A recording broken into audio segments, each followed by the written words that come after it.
Estados Unidos. Lo cierto es que se acerca la fecha clave. La campaña electoral entra en una etapa, yo no sé si decisiva, pero sí en la etapa final, etapa cumbre, como si fuera una novela, que en parte, en buena medida lo ha sido también. Con ese país profundamente politizado, enfrentando algunos retos económicos, pero sociales y globales también, y los candidatos como intensificando sus esfuerzos para tratar de captar votos, millones de votos de los estadounidenses.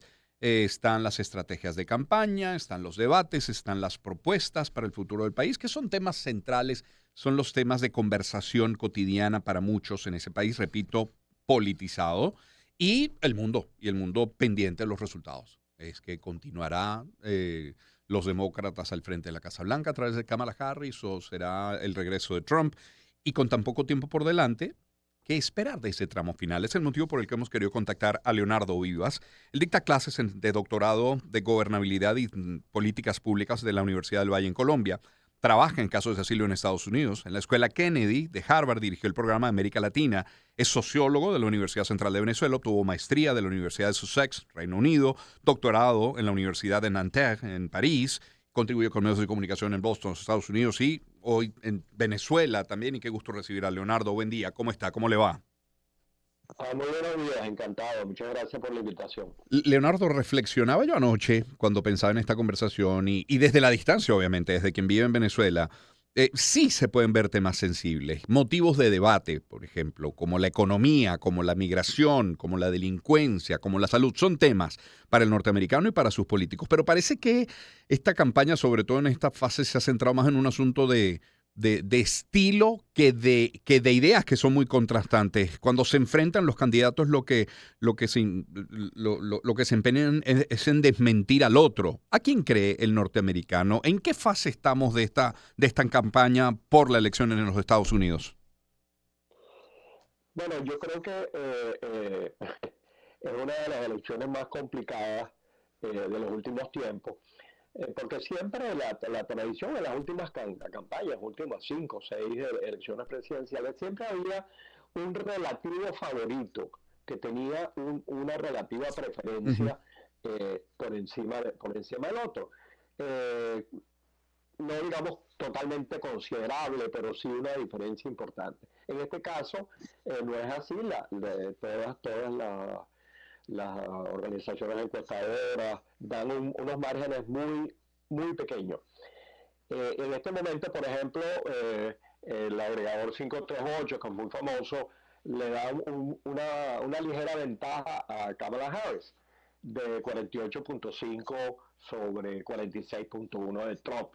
Pero en el fondo eso no quiere decir demasiado porque el sistema electoral americano Ujú. no es un sistema mayoritario, Ujú. sino que se decide estado por Así estado con es. colegios electorales. Y hay un número reducido de unos 7 estados que es donde se deciden las elecciones. Y en esos estados la situación está igualmente dividida. Algunos estados como Carolina del Norte, Arizona, Georgia favorecen a Trump, mientras que otros estados como Wisconsin, Pennsylvania, Ujú. Nevada, Michigan favorecen a Kamala Harris.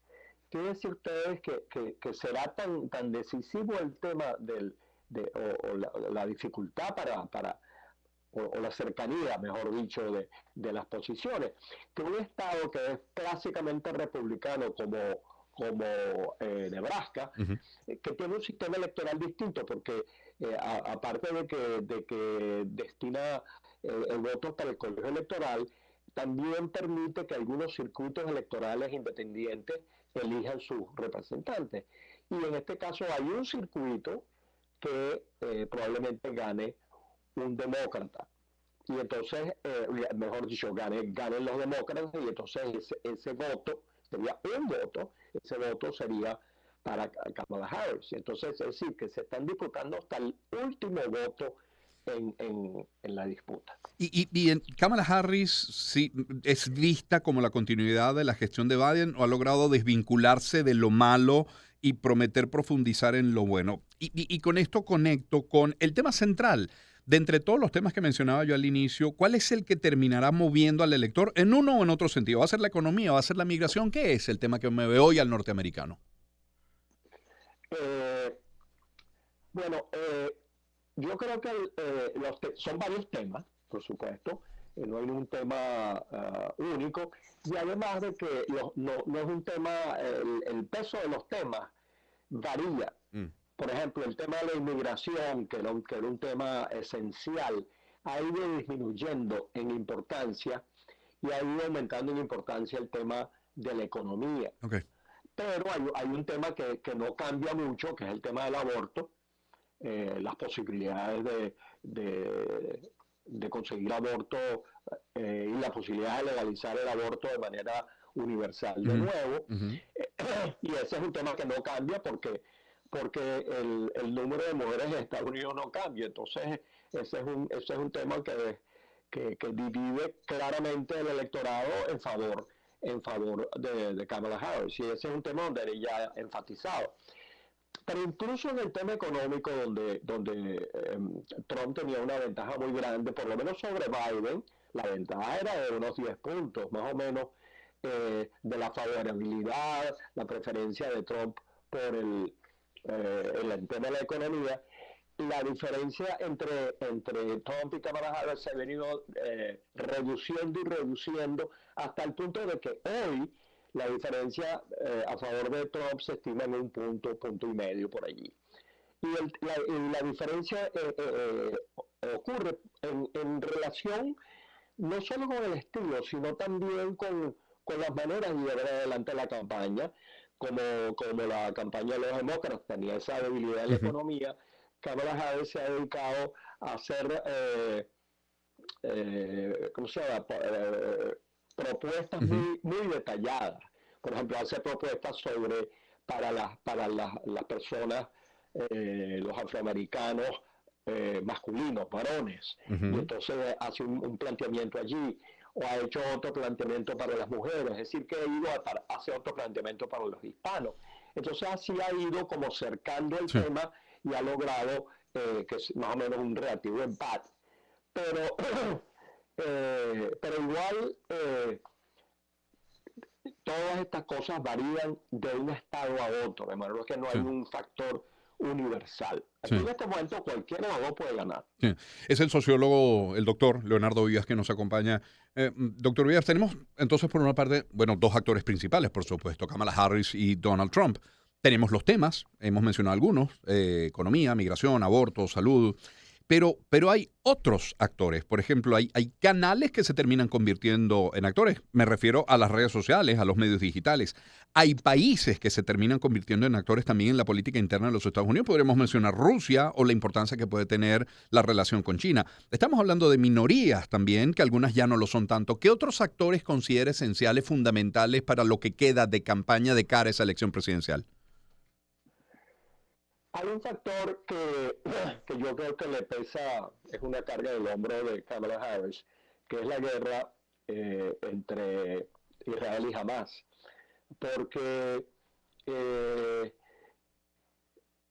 todo lo que fue la campaña de Israel, Ujú, digamos que llevó a unas 40.000 personas muertas por los bombardeos, por los ataques, eso ha tenido un impacto en ciertos estados donde hay una población de origen musulmán o árabe. ujú, Y entonces esto ha significado el debilitamiento de Kamala Harris. Por ejemplo, el estado de Michigan tiene una población importante de ese origen. Y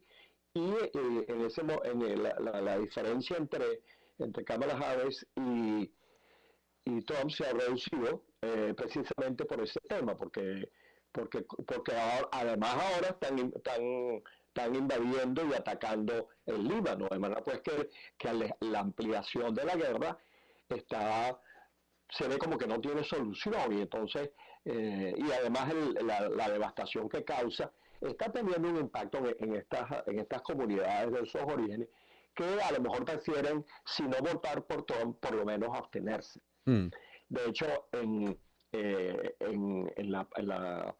el primer semestre hubo muchas manifestaciones en muchas universidades americanas en Columbia, Ujú, acá mismo en Boston, en Harvard, en ujú. Boston University, en muchas partes, precisamente en protesta por eso. De manera que hay una población joven, una parte de la población joven, cuyo voto estaría, a lo mejor se abstienen o incluso lleguen a votar por Trump, eh, en contra de las políticas de apoyar a Israel en su guerra contra Hamas. Ahora, a estas alturas, y ya para terminar, doctor Vivas, ¿alguien pone en duda el sistema electoral norteamericano? Es decir, más allá de gustos, de si gusta o no, más allá de iniciativas de reformas que pudiera haber sobre la mesa, ¿alguien duda del proceso, del antes, del durante, sobre todo del después, de los resultados? ¿Alguien duda en Estados Unidos hoy del papel, primero, pero de la independencia de los poderes en ese país?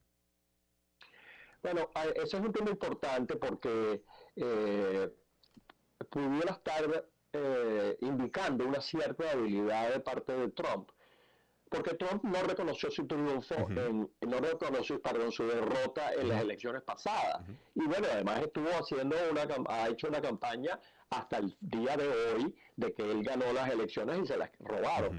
ujú. Y ahorita está en este ciclo, no ha reconocido todavía que él pudiera perder. Él dice que si pierde es porque se las robaron. Ujú. Y de hecho, por ejemplo, el candidato a vicepresidente J.D. Vance, Sí. eh, dijo, hasta ahora nunca había dicho claramente quién había ganado las elecciones en el 2020. Nunca había reconocido que había ganado Biden, pero nunca había dicho que Trump había perdido. Lo dejaba Exacto. como en la nebulosa. Exacto. Pues ayer J.D. Vance dijo que Trump había ganado las elecciones y que se las habían quitado. Y entonces esto podría indicar Ujú, una disposición, un metamensaje ujú. diciendo que, bueno, si yo pierdo las elecciones es porque me las van a robar. ¿Verdad? Que eso está un poco en Sí, el aire sí. y sigue siendo puesto qué sé yo, por la radio e incluso por la televisión, por Fox, Claro. la cadena Fox. Sí, definitivamente. Doctor Vivas, gracias por su tiempo esta mañana, muy gentil. Muchísimas Un gracias y gusto y que estés feliz muy día. bien. El doctor Leonardo Vivas dicta clases de doctorado en gobernabilidad y políticas públicas en la Universidad del Valle, en Colombia. Trabaja en casos de asilo en los Estados Unidos. En la escuela Kennedy, allí en Harvard, en Boston, dirigió el programa de América Latina. Es sociólogo de la Universidad Central de Venezuela, con maestría de la Universidad de Sussex en Reino Unido, doctorado en la Universidad de Nanterre en París y, bueno, contribuyendo siempre con medios de comunicación. Luego quedará para la especulación, ¿no? Luego, dependiendo quién gane, luego pasada la elección, ¿podrá cambiar la visión de la política exterior de los Estados Unidos con respecto a, por ejemplo, el conflicto en Oriente Medio? Con respecto al conflicto, es poco probable, pero el conflicto por la invasión de Rusia a Ucrania o la posición con América Latina. 7:54